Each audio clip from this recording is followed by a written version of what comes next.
Putin will temporarily suspend all military strikes on Ukraine for a week, and Trump has named an unexpected reason for this move. The President of the United States states that he made a personal appeal to Putin to temporarily halt the shelling of Ukrainian cities, due to the extreme cold temperatures that have gripped Ukraine, and that the Russian leader has agreed to this humanitarian pause. According to Trump, such record-low temperatures pose an additional threat to the civilian population and infrastructure, and that is why he considered it important to take this step, despite the skepticism of his advisors who believed that Putin would not comply with this request. Well, more details in our report. You are watching the Glavred channel. I'm your host Evgeny Serov. Like this video and subscribe to the channel. During a government meeting broadcast live, Donald Trump stated that he had asked Vladimir Putin not to shell Kyiv and other Ukrainian cities for 1 week. And that, according to his account, the Russian president readily agreed to this request.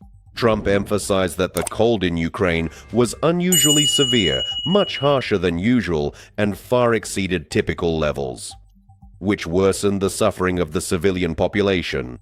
He called Putin's agreement to the pause very good news and expressed satisfaction that his request had been fulfilled.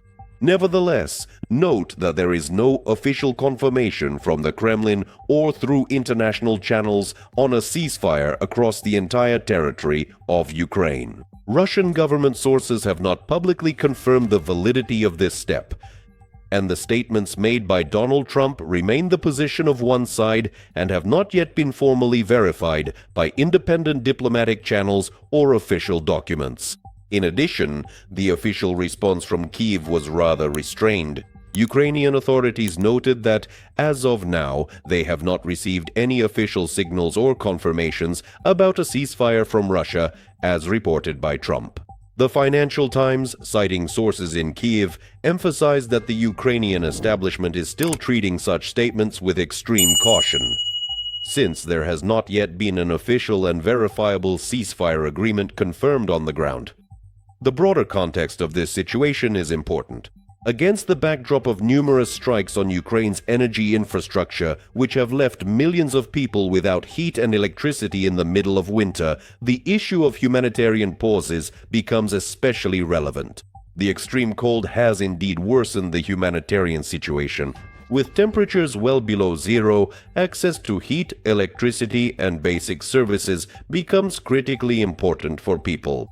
And it is precisely against this backdrop that Trump argued that a temporary pause in shelling could provide some relief to the population who are enduring not only the war but also the harsh cold. Thus, Trump's statement about Putin agreeing to temporarily halt strikes on Ukraine is being viewed as a humanitarian initiative prompted by the extreme cold.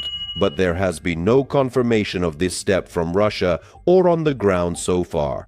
And even if a 7-day-long ceasefire did actually take place, it is only a temporary and short-lived cessation of hostilities in an ongoing conflict, the geopolitical and military aspects of which remain exceptionally intricate, deeply multifaceted, and tense.